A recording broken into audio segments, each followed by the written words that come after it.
বিড়িতে সুখ টান দিয়েও দাঁড়িপাল্লায় ভোট চাইলে আল্লাহ মাফ করে দিতে পারে বলে মন্তব্য করেছেন ঝালকাঠি ১ আসনে জামায়াতে ইসলামীর মনোনীত প্রার্থী ডক্টর ফয়জুল হক। বুধবার রাতে রাজাপুরীর নির্বাচনী উঠান বৈঠকে তিনি এসব কথা বলেন। এই বক্তব্যে তার নামে ফেসবুক পেজে লাইভ সম্প্রচার করা হয়। এরপর বৃহস্পতিবার রাতে সামাজিক যোগাযোগ মাধ্যমে এটি ভাইরাল হয়ে ব্যাপক আলোচনা সৃষ্টি হয়। এ সময় ডক্টর ফয়জুল হক বলেন, আপনারা দৈনিক বিড়ি খান না? ৫ থেকে ১০টা বিড়ি যে দোকান থেকে খাবেন ওই দোকানে গিয়ে বিড়ি অর্ডার দেবেন আর বিড়ি ধরিয়ে একটা সুখ টান মায়েরা বলবেন, কি খবরটা ক দেহি, কারবারটা কি? দেশের অবস্থা দেখছো? দাড়িপাল্লা ছাড়া এদেশে তো আর মানুষ দেখি না। শোনেন, আমি তো গল্পের ছলে বলি, তাই বলার কারণে আপনাদের আনন্দ লাগতেছে। ভিডিওতে তিনি বলছেন, এমনও হইতে পারে আমার ভাই হয়তো জীবনে কোনোদিন ইবাদত করার সুযোগ পায় নাই, তবে ওই সুখটান দেওয়া বিড়ির মধ্যেও যদি সে ওই দাড়িপাল্লার দাওয়াত দিয়ে আল্লাহর দ্বারে কবুল হয়ে যায়, এমনও হইতে পারে পেছনের সব আল্লাহ মাফ করে দিয়ে তারে তো ভালো করে দিতে পারে। দৈনিক বিড়ি খান না ৫টা ১০টা? ওই বিড়িটা যে দোকান থেকে খাইবেন ওই বিড়ির অর্ডার দেবেন আর লক লক বিড়ির একটা সুকটান মারি এই লক লক কি খবরটা কি কদে তোর এই যে কারবারটা কি দেশে দেখছো? দাড়িপাল্লা ছাড়া এদেশে তো কোনো মানুষই দেখি না।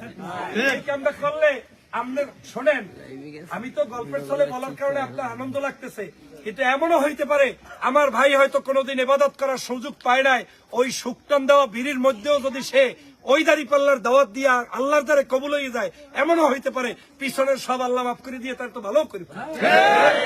পুরুষদের জন্য পরামর্শ দিয়ে ফয়জুল হক বলেন, এখন থেকে ৫ টাকা চা খাবেন আর ১৫ টাকার গল্প করবেন আর বলবেন, খবর তো দেখি সব জায়গায় ডক্টর ফয়জুলের দাড়িপাল্লা জয় জয়কার।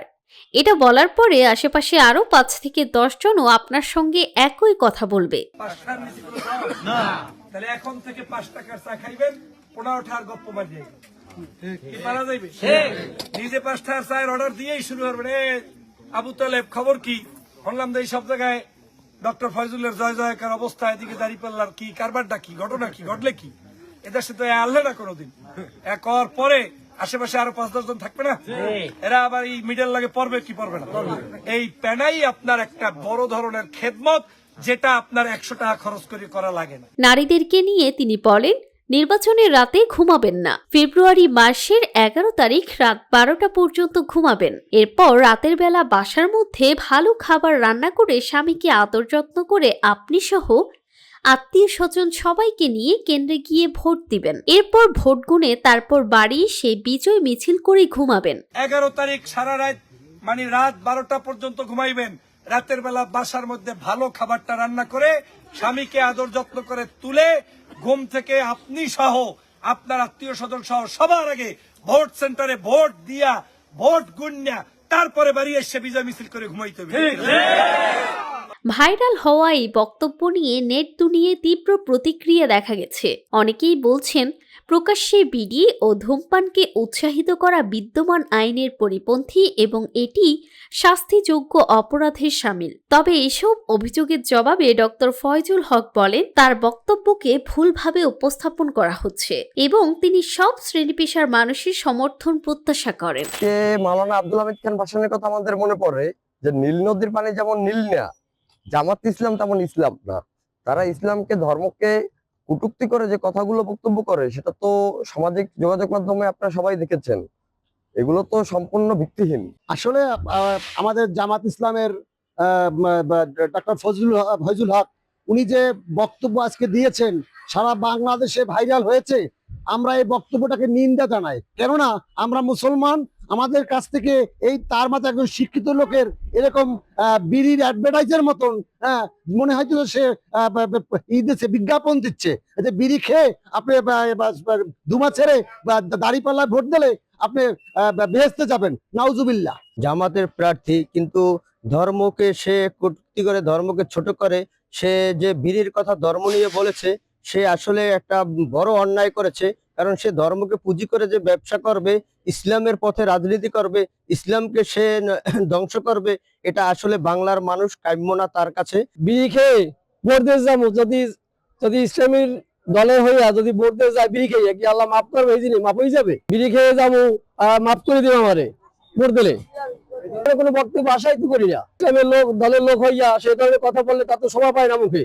বিড়ি খাওয়াকে কেন্দ্র করে যদি মানুষের কাছে উৎসাহিত করে ভোট চায়, আসলে আমি এই বক্তব্য সমর্থন করি না, এবং সাধারণ জনতা এবং এই শহরের উচ্চ শিক্ষিত মার্জিত জনতা ভোটার যারা, তারা এই ধরনের বক্তব্য সমর্থন করবে না। তামাকজাত দ্রব্য নিষিদ্ধ, এবং সংসদে আইনও পাশ করেছেন যে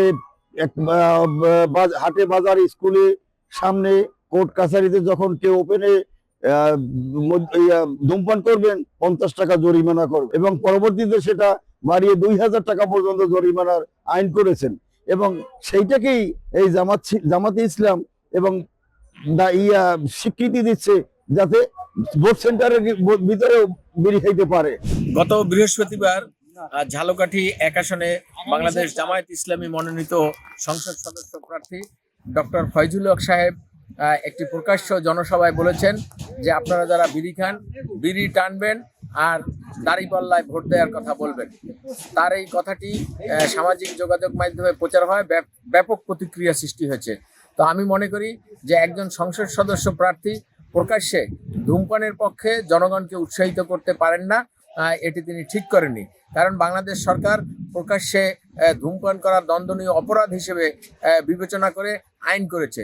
তিনি তার এই বক্তব্যের মাধ্যমে জনগণকে ধূমপান বা বিড়ি টানার দিকে আরও বেশি আকর্ষিত করবে, এবং ভোট চাইতে গিয়ে তিনি জনগণকে বিড়ি খাওয়ার জন্য আগ্রহ প্রকাশ করেছেন, এটি তিনি ঠিক করেননি। ধূমপান স্বাস্থ্যের জন্য ক্ষতিকর।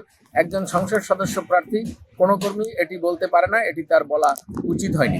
যখন গ্রামগঞ্জে বক্তব্য দেই সেখানে স্পষ্ট বলার চেষ্টা করি আমাদের এই গ্রামগঞ্জে অবস্থানরত সকল শ্রেণী পেশার মানুষদেরকে উদ্দেশ্য করে। যেমন একজন দাড়িওয়ালা, দাড়ি কাটা, দাড়ি ছাড়া, টুপিওয়ালা, তরিকা চর্চা করে, কিংবা তাবলিগ, হেফাজত, কিংবা একজন বিড়ি খাওয়া, বিড়ি ছাড়া যে কোনো সাধারণ নাগরিক, প্রত্যেকেই কিন্তু আমার ভোটার। আমার বক্তব্যের মূল উদ্দেশ্য ছিল যে বাংলাদেশের আপনারা যারা বিড়ি খান বা সিগারেট খান, আপনি যদি এই খাবার অভ্যস্ত অবস্থায়ও আপনার দোকানে গিয়ে বসেন, সেই দোকানে গিয়ে আপনি এই বিড়ি খাবেন, সেই খাওয়া অবস্থায়ও আপনি দাঁড়িপাল্লার পক্ষে বক্তব্য রাখবেন, কিংবা দাঁড়িপাল্লার পক্ষে আপনি ভোট চাইতে পারবেন। আপনি যদি এমন করে দাঁড়িপাল্লার পক্ষে দাঁড়ান, হতে পারে আপনার জীবন পরিবর্তন হতে যেতে পারে, এবং সেটা দাঁড়িপাল্লার পক্ষে অবস্থান করার কারণে একটা সময় আল্লাহ তাআলা চাইলে আপনাকে মাফ করে দিয়ে আপনাকে এই সঠিক পথে পরিচালিত করতে পারে। এ ধরনের একটি বক্তব্য ছিল।